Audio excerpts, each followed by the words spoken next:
Assalamualaikum warahmatullahi wabarakatuh. Alhamdulillahilladzi arsala rasulahu bil huda wa dinil haqq liyudhhirahu 'alad dini kullih wa kafa billahi syahida. Asyhadu an la ilaha illallah wahdahu la syarikalah wa asyhadu anna Muhammadan abduhu wa rasuluh. Allahumma shalli wa sallim wa barik ala nabiyyina Muhammad wa ala alihi wa sahbihi ajma'in, amma ba'd. Kita lanjutkan, kita sampai pada bab ke-28 dari Kitabus Salam, yaitu babnya adalah babut tadawi bil'udil hindi, bab tentang berobat dengan al-udul hindi. Apa al-udul hindi? Kalau ud itu batang kayu, itu ud. Kayak siwak juga itu kan ud. Nah, baik, kemudian al-hindi. Jadi kayu hindi, wa huwal kustu. Nah, itulah al-kust atau biasa juga disebut kustul hindi, yang tempoh hari agak rame ya, apa tentang kustul hindi. Baik, sebagaimana hadisnya nomor 1428. Di kajian lalu kita sudah bahas bahwa Rasulullah Shallallahu Alaihi Wasallam di samping mengajarkan ruqyah, doa-doa kepada kita, Rasul juga ajarkan kepada kita berobat, yakni dengan pengobatan alamiah. Yang saya maksud alamiah, tabi'iyah, bukan ini ya apa sajalah, kedokteran, herbal, hijamah, kemudian kayak pengobatan yang lain. Jadi dua-duanya diajarkan oleh Rasul, dan baru sudah kita bahas tentang nasihat Imam Nawawi bahwa yang benar ya dua-duanya, sebab berobat itu juga qadarullah. Kemudian sama juga doa itu juga qadarullah, itu juga ketentuan Allah. Jadi ya dianjurkan berdoa, dianjurkan juga berobat. Nah, salah satu bentuk berobat adalah berobat dengan al-udul hindi atau kustul hindi. Baik, kemudian kita lihat hadisnya. Yang pertama, hadithu Ummi Qaisin binti Mihsan. Jadi hadis Ummu Qais binti Mihsan. Ummu Qais binti Mihsan itu adalah saudara dari Uqasyah bin Mihsan. Uqasyah bin Mihsan. Hadis tentang Uqasyah yang sudah kita pelajari di bab iman dulu, bab tentang iman, bab tentang tawakal. Baik, annaha atat bibnin laha saghir, bahwa dia datang dengan membawa anaknya yang masih kecil, lam yakulit ta'am, tapi anaknya belum makan makanan, ila Rasulillahi sallallahu alaihi wasallam, dia bawa anaknya kepada Rasulullah sallallahu alaihi wasallam. Fa ajlasahu Rasulullah sallallahu alaihi wasallam fi hujri atau fi hajri, Rasul dudukkan dia di pangkuannya. Jadi Ummu Qais ini datang membawa anaknya masih kecil yang anaknya belum makan makanan, dan didudukkan di pangkuan Rasul, yakni baru minum ASI aja, belum makan makanan. Fabala ala thawbih, lalu dia kencing di baju Rasul. Fada'a bima, lalu Rasul minta air. Fa nadahahu walam yaghsilhu, Nabi kepretin air tapi tidak mencucinya. Baik, ini masih tentang air kencing bayi. Bayinya itu bayi laki, nanti sesuai dengan di hadis-hadis yang lain, yang belum makan makanan. Jadi yang masih minum ASI saja, itu air kencingnya najis tidak? Ya najis. Cuma cara mensucikannya seperti itu. Jadi cukup dikepretin air aja. Jadi anak kecil laki yang belum makan makanan. Kok beda dengan perempuan? Allahu alam. Allah yang lebih tahu. Jadi Allah itu alimun hakim. Allah itu bijaksana. Bijaksana itu artinya benar dan tepat, itu diantara maknanya. Nah, bijak dalam hal apa? Syariahnya.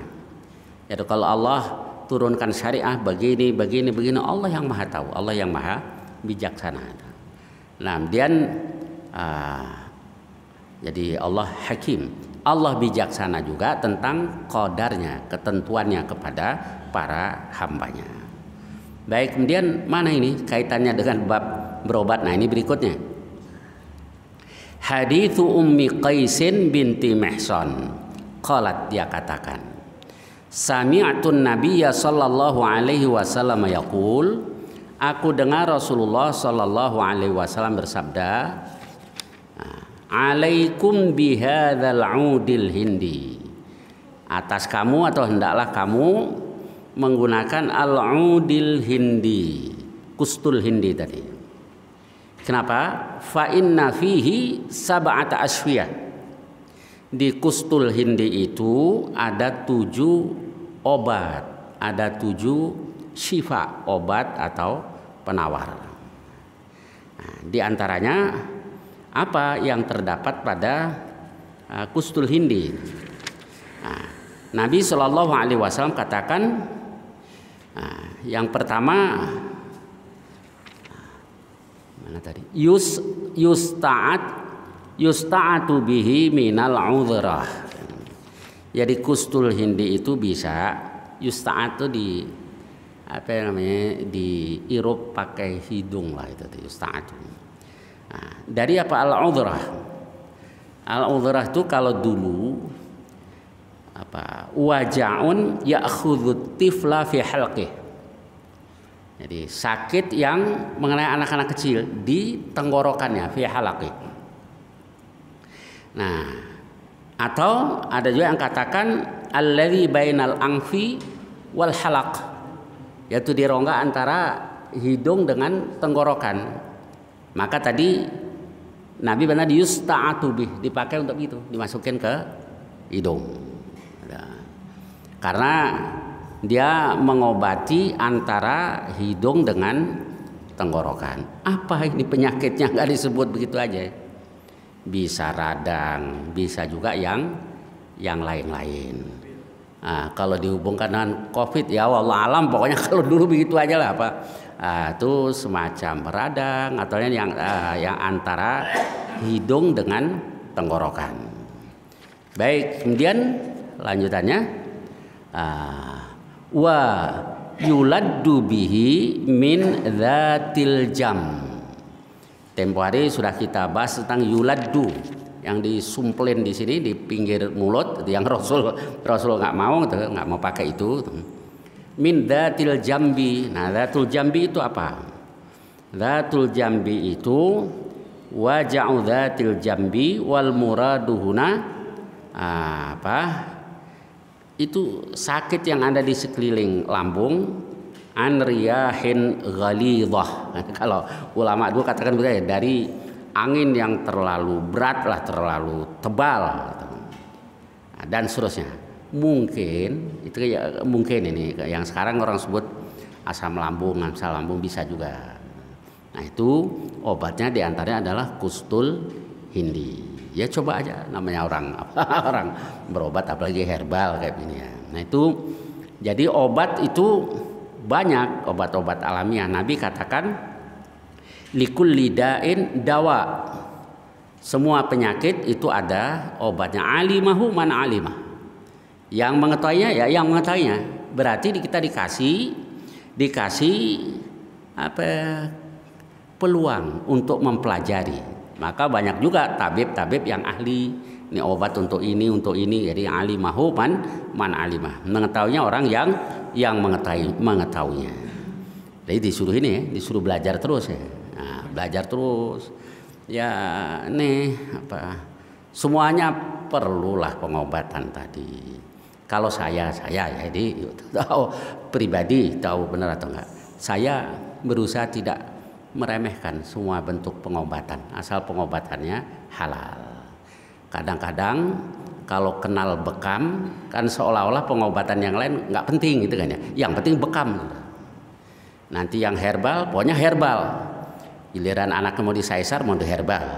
Enggak juga kan. Jadi saling aja lah, semuanya saling melengkapi ya Allah alam. Dan tadi Nabi katakan alimahu man alimah, berarti dikasih kelonggaran, dikasih kelapangan untuk pelajari. Baik, kemudian bab yang ke-29. Babut tadawi bil habbatis sauda. Bab berobat dengan habbah sauda. Hadits Abi Hurairah radhiyallahu anhu. Dulu sebelum ramai habbah sauda, kiai-kiai dulu sebutnya jinten hitam. Padahal ya bukan jinten, ya beda ya. Habbah itu kan benih, biji-bijian itu. As-sauda yang berwarna hitam. Jadi habbah sauda. Hadits Abi Hurairah radhiyallahu anhu sami'a Rasulullah sallallahu alaihi wasallam yaqul, bahwa dia dengar Rasulullah SAW bersabda, fil habbatis sauda syifa min kulli da. Di dalam habbah sauda ada obat dari segala penyakit. Nah, berarti apa cukup habbah sauda saja? Ya, Nabi cuma katakan begitu. Di dalam habbah sauda ada obat dari segala penyakit. Berarti kalau sakit ini ya bisa pakai habbah sauda. Tapi nanti juga pakai yang lain juga. Pokoknya di situ ada. Nah, itu tugas kita untuk menyelidiki ada zat apanya kok bisa menjadi obat dari segala penyakit. Ya Rasul benar, Rasul tidak bohong. Syifaun min kulli da illa sam, kecuali kematian. Kalau mati itu nggak ada obatnya. Mau diruqyah model apa, waktunya mati ya mati. Itu yang di Al-Qur'an, a'udzubillahi minasyaitonirrajim. Wa qila man raq, dan nanti kalau sudah balagatit taraqi, roh sampai di tenggorokan, mau mati, orang sudah yakin dhanna annahul firaq wal tafatis saqu bisak. Nah, itu nanti dikatakan man raq, siapa yang bisa menjampe? Nggak ada yang bisa menjampe. Nah, jadi mau ruqyah model apa juga nggak bisa, obat apa saja juga tidak bisa. Jadi kalau penyakitnya penyakit mati, berarti untuk apa kita berobat? Nah, berobat itu salah satu usaha kita biar sehat. Kalau ajal mah nggak bisa ditunda. Segar bugar juga waktunya mati. Kadang ada juga sakit-sakitan sampai tinggal tulang mah kulit sampai tua, umurnya 100 lebih. Jadi kalau soal itu kita yakin kalau ajal itu urusan Allah. Saya dulu waktu diabetes kan kaget juga pertama. Wah, ada yang ini lagi ngebrat, yang omongnya lebih nih. Lo tahu nggak kalau orang diabetes itu umurnya pendek? Agak tawakal aja. Kalau soal umur mana bisa? Nah, udah belasan tahun lewat ya masih kayak begini ya, masih keren ya. Jadi kalau ajal itu urusan Allah. Kita diperintahkan berobat biar sehat, gitu, biar sehat. Dan itu salah satu upaya kita.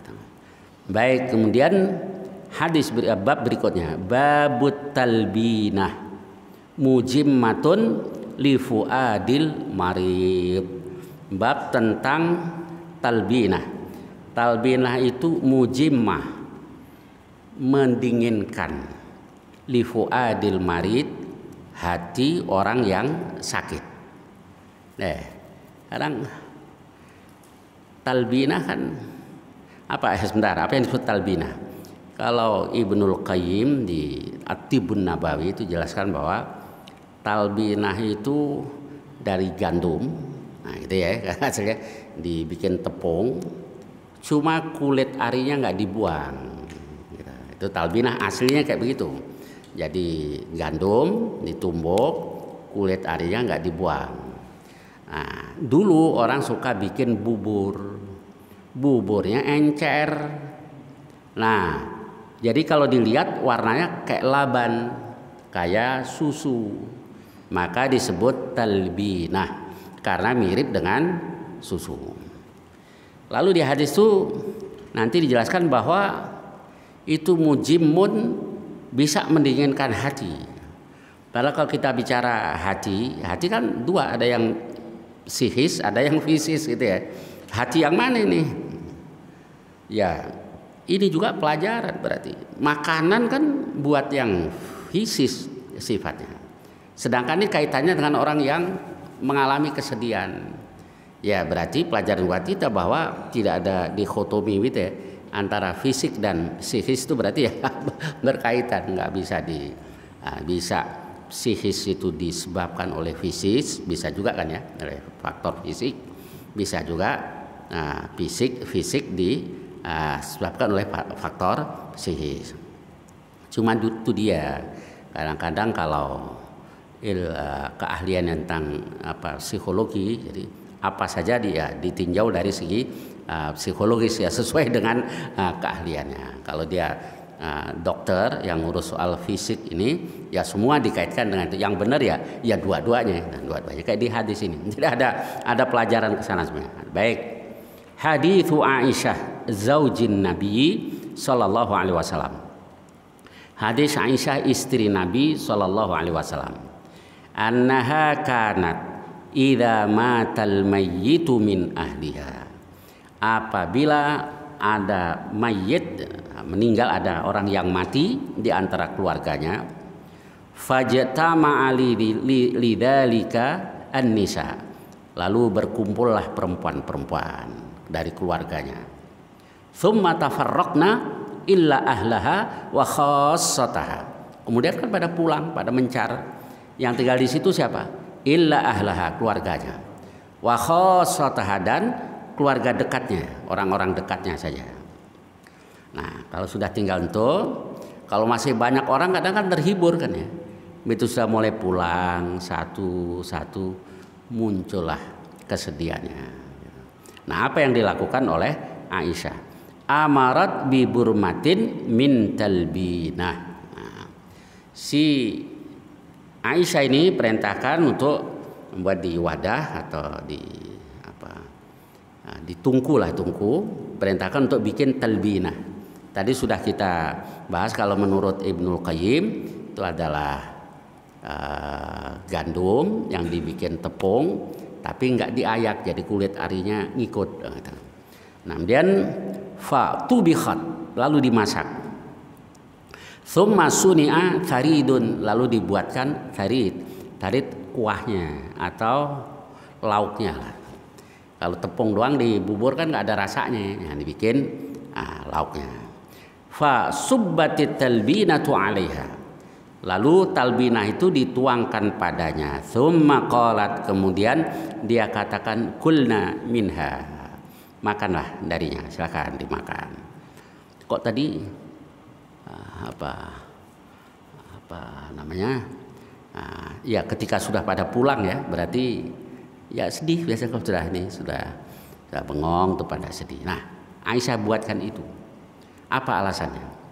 Fa inni sami'tu Rasulullah sallallahu alaihi wasallam yaqul, aku dengar Rasulullah sallallahu alaihi wasallam bersabda, at-talbinatu mujimmatun li fuadil marid.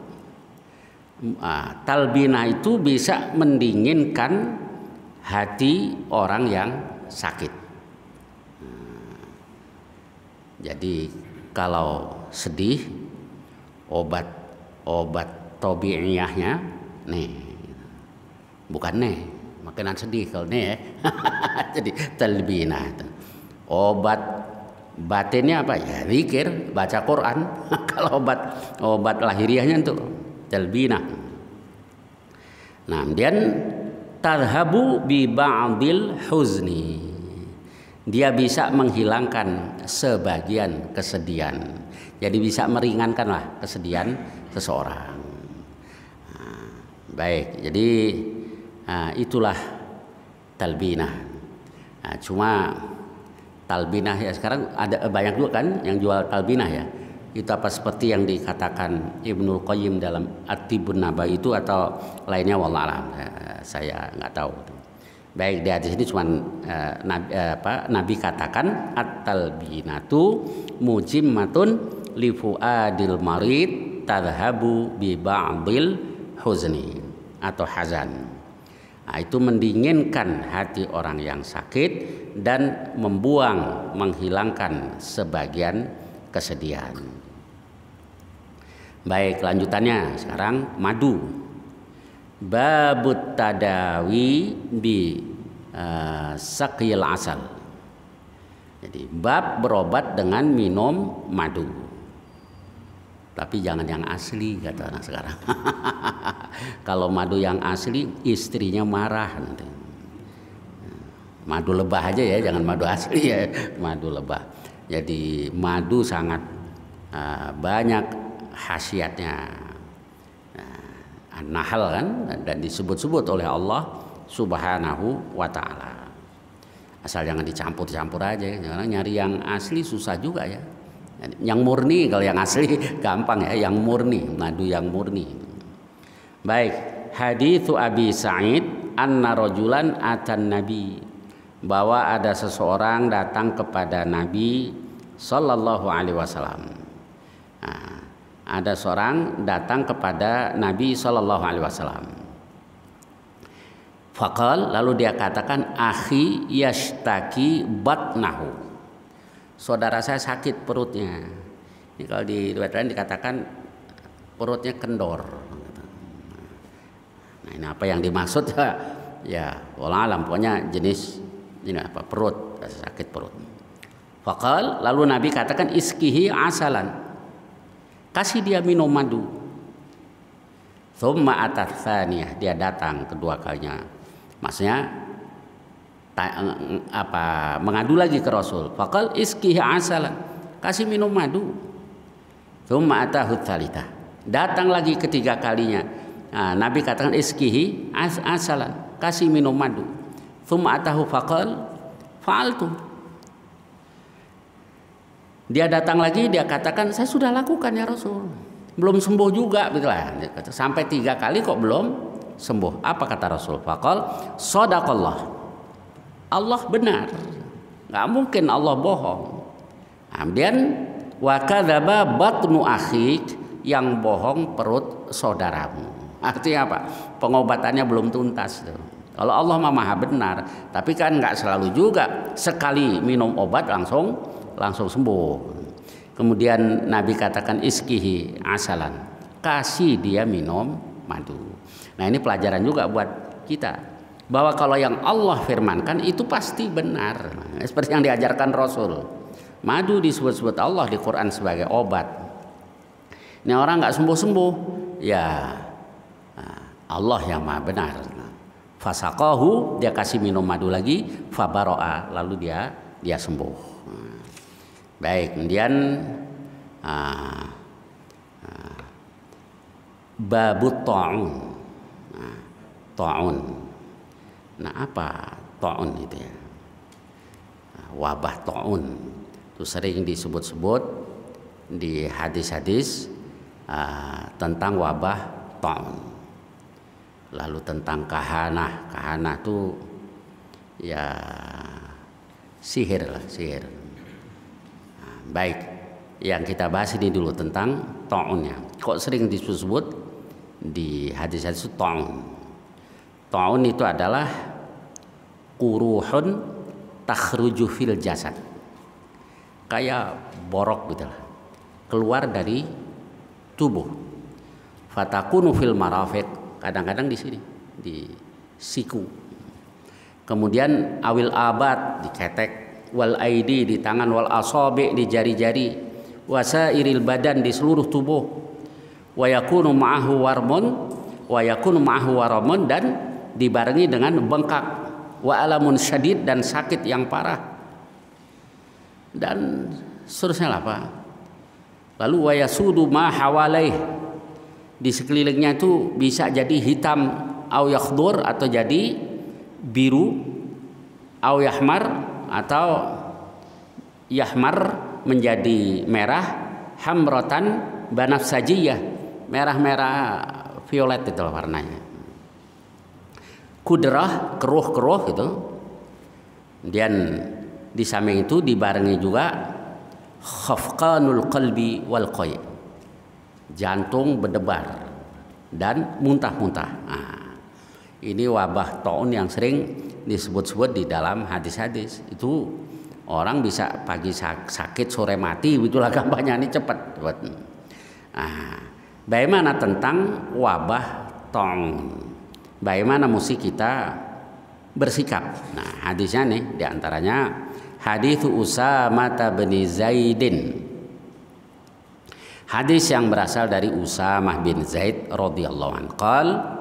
Qala Rasulullah sallallahu alaihi wasallam, at-ta'un rijsun ursila ala ta'ifatin min bani Israil aw ala man kana qablakum. Ta'un itu adalah azab, rijsun. Nah, itu salah satu maknanya azab. Azab yang Allah kirim kepada Bani Israel atau kepada umat sebelum kamu. Lalu perintah Rasul, fa idza sami'tum bi ardin fala taqdamu alaih. Kalau kamu mendengar dia ada di satu negeri, janganlah kamu datang ke negeri itu. Jadi kalau wabah taun ya yang kita bahas, ya benar kita harus apa ya dulu istilah lagi COVID apa ya nggak boleh ini, nggak berhubungan untuk berusaha untuk membatasi biar tidak berkembang biak tadi ya, biar nggak nular. Nah, ini apa sampai istilahnya yang pembatasan sosial itu bukan lockdownnya yang ya pokoknya begitu deh. Baik, jadi at-ta'un rijsun ursila ala ta'ifatin min bani Israil aw ala man kana qablakum. Ya asli azab Allah kirim. Nah, kalau di hadis buat siapa saja yang Allah kehendaki, jadi Allah kirim azab. Nah, kalau dia ada pada satu negeri, jangan kamu mendatanginya. Wa idza waqa'a bi ardin wa antum biha. Kalau dia ada di satu negeri sedangkan kamu ada di dalamnya, sudah terjebak nih, Nabi larang keluar. Fala takhruju firaran minhu. Jangan kamu keluar karena lari darinya. Atau di riwayat lain, la yukhrijukum illa firaran minhu. La yukhrijukum illa firaran minhu, itu di riwayat yang lain. Baik, nah sekarang di riwayat yang lain, yaitu di riwayat Muslim, Nabi Shallallahu Alaihi Wasallam katakan bahwa ta'un itu Allah kirim pada siapa saja yang Allah kehendaki. Jadi azab Allah kirim, tapi rahmat buat orang yang beriman. Aisyah heran ini, gimana ini? Tapi kok rahmat buat yang beriman? Kata Rasul, iya, sebab orang yang terjebak di daerah yang terkena wabah ta'un, dia tidak boleh keluar dari daerah itu. Dia tetap tinggal di daerah itu, sabiron, dalam keadaan sabar, muhtasiban, dia mengharap pahala dari Allah. Ya'lamu, dia tahu, dia sadar, annahu la yusibuhu, bahwa tidak timpa dia illa ma qad kataballahu lah, melainkan apa yang telah ditetapkan oleh Allah untuknya, lalu dia mati. Nah, dia dapat pahala seperti orang yang syahid. Nah, maka dari satu sisi rahmat buat orang-orang yang beriman.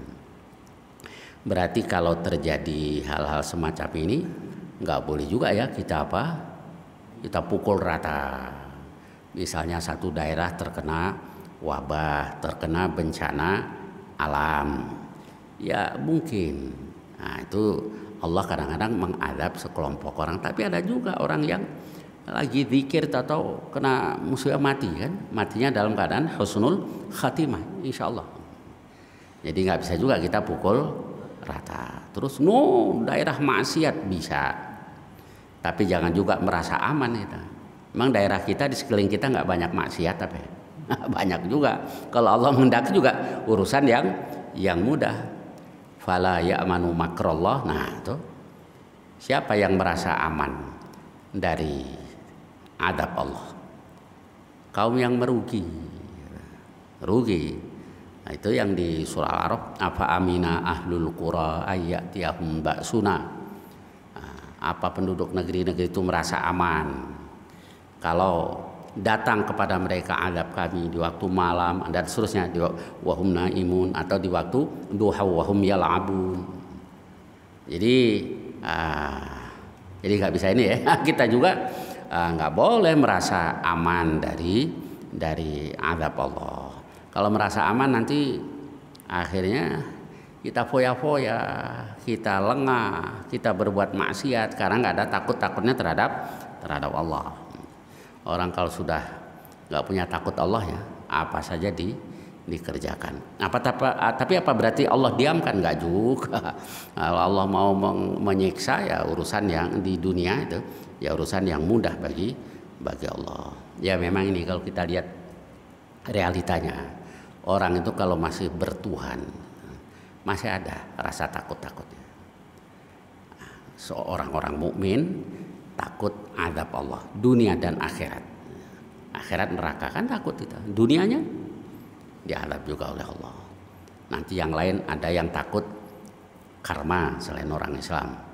Paling tidak takut kualat itu kan masih ada.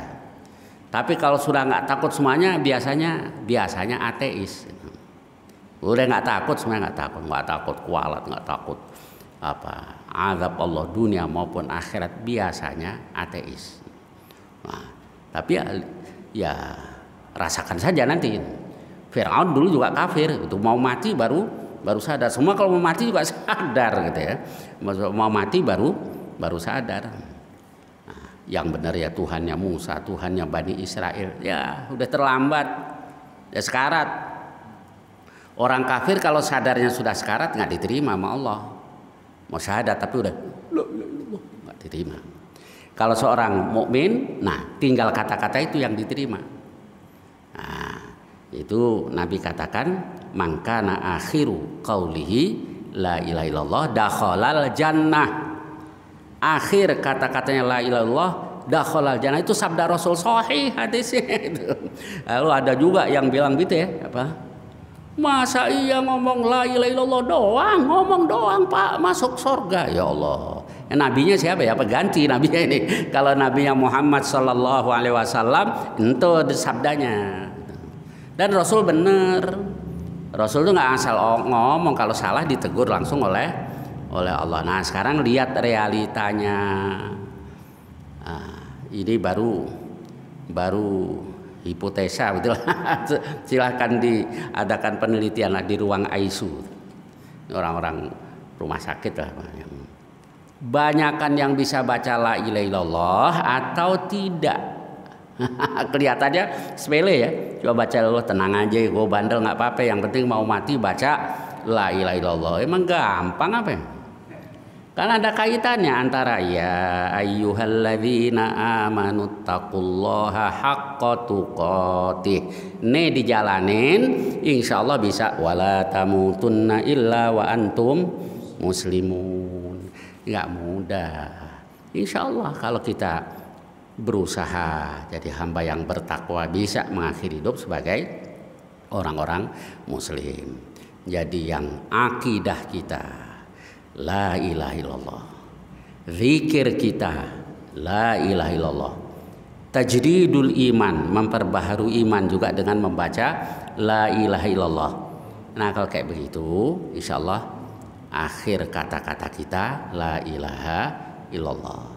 Kalau selama hidup ngata-ngatain Islam aja ada aja, ntar la ilaha illallah lah, ntar yang apa lagi lah, udah itu aja yang yang dilakukan. Apa bisa yang kayak begini mengakhiri hidup nanti dengan kalimah la ilaha illallah. Nah, kalau yang junjung tinggi kalimah la ilaha illallah, insyaallah mudah-mudahan bisa mengakhiri dengan kalimah la ilaha illallah. Kata Rasul, Jibril itu ngomong ke Rasul, tahu tidak engkau Muhammad, waktu Firaun mau mati, aku ambil lumpur laut, aku jejalkan di mulutnya biar dia tidak mendapat kebaikan. Ya memang qadarullah, dia sadarnya setelah sekarat baru sadar.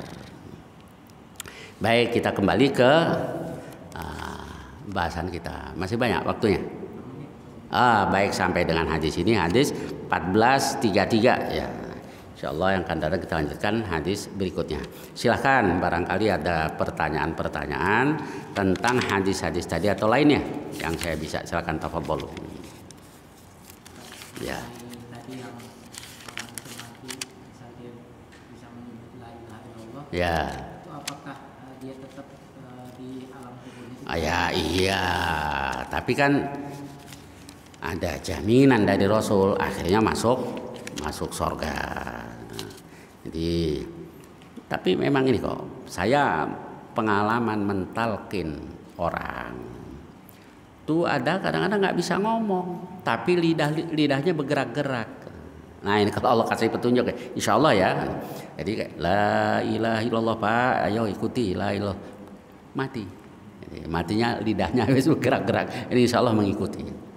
Lalu ketika saya bacakan hadis itu, ada salah satu pengurus masjid, yang dulu pernah koma. Dibilang bener Ustaz, aneh dulu koma sampai 5 hari Pak nih. Ditalkin itu saya dengar. Tuh, jadi kuasa Allah ya. Orang di koma itu ternyata ditalkin dengar. Jadi benar kalau Nabi suruh lakinu mautakum la ilaha illallah.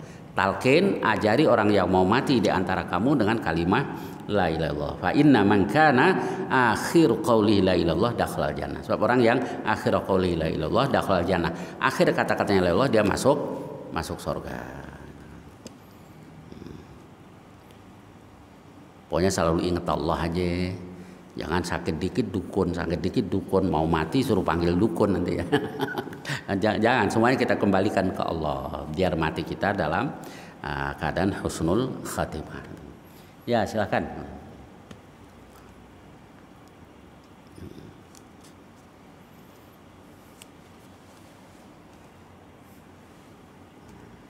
Silakan, yang lain apa? Ya, fadhal, silakan Pak Ji. Tanya soal sholat, Ustaz. Ya. Apa-apa? Ya, apa-apa. Di dalam sholat kan bacaan sholat itu ada jahar dan ada sir, ya.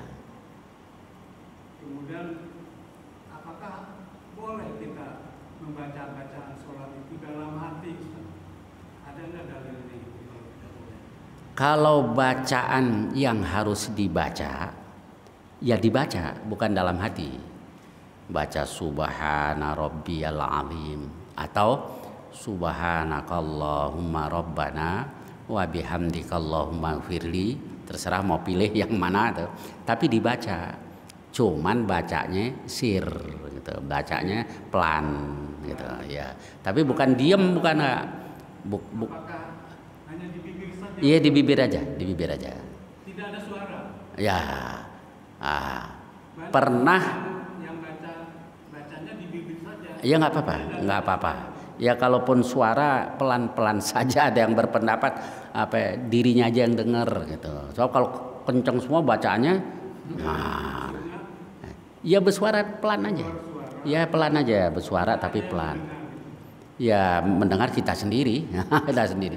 Saya mendengar dari seorang buya Ya. tausiah. Ya. Di medsos. Ya. Itu harus ada suara. Ya. Dimana suaranya itu hanya kita sendiri. Iya betul. Kalau di bibir saja Enggak dengar, ya berarti diucap cuma pelan. Kalau kenceng-kenceng nanti mengganggu juga yang lain. Itu yang mesti dibaca sir. Ya. di bibir walaupun nggak ada suara boleh ya. Ya, yang penting baca, jangan di hati. Kalau di hati kan nggak baca kan? Enggak, ada juga yang diam aja. Ya nggak ada contohnya. Jadi nggak begitu yang dicontohkan Rasul. Rasul ucapkan.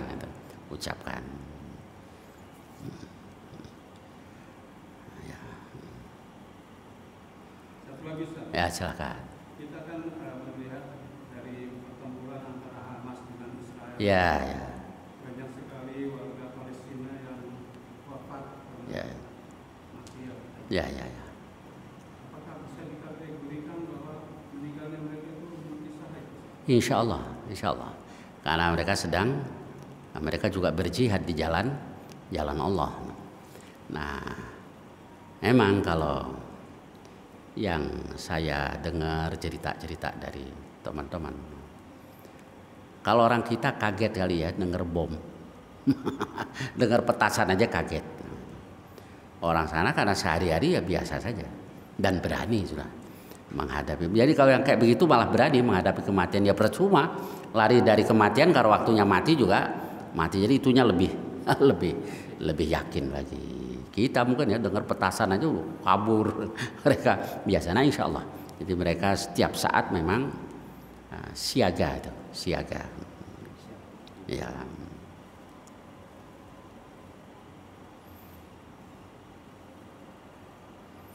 Nah, kita setidak-tidaknya doa kita.